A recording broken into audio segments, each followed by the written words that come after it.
Agriculture Television, speaking with Miss Laurel Austin, who is Miss Rodeo Wyoming 2015.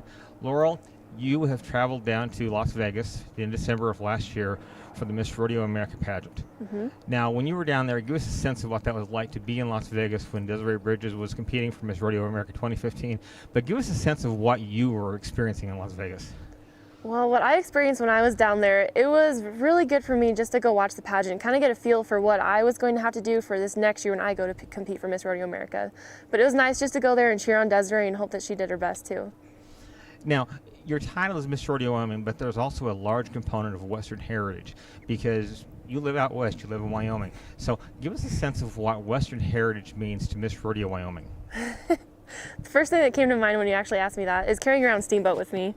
So everywhere I go, I always have steamboat. So I always have the state traveling with me, so no matter where I go. If I go to Virginia, if I go to Washington, if I go just down south, that I always have that Western heritage with me, that's how I was raised, that growing up on a ranch or growing up on a farm around horses, that you always have that hard work and that intellect. As Miss Rodeo Wyoming, when you travel this country representing the state of Wyoming, you go to several different places, you see a lot of different folks. Give us a sense of who you've spoken with, who you talked to, the experience you've had since the start of the year.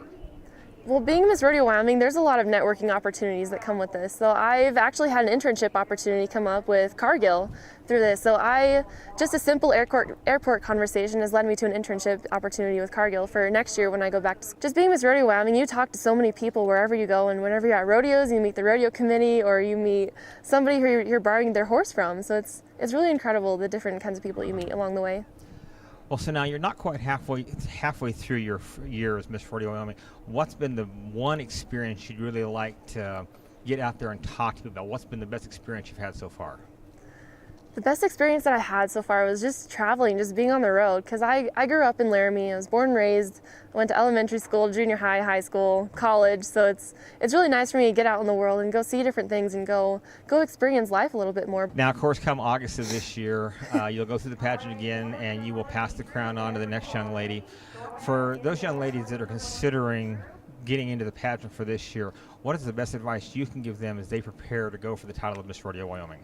The best advice I can give them is just to study and just be yourself, because the judges want to know who you are truly, and if you're fun and you're enthusiastic like I am, then show that to the judges. They love that.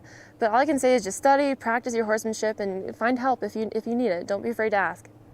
And between now and December, of course, you're going to be doing more activities and more functions. So what are a couple of locations that you're looking forward to really going to and experiencing as your Miss Rodeo Wyoming reign continues? Well, after this week, when I'm done at the Horse Expo this weekend, I'll be going to the National Steer Roping Finals, which will be fun. That's going to be in Torrington this weekend. But also some other places I'm looking forward to going is the College National Finals. I was invited to go back there this year and help carry flags there. But also going to Frontier Days. I've been there my whole life, so it'll be great just to be there as a representative for our state. Well, Laurel, we thank you so much for your time.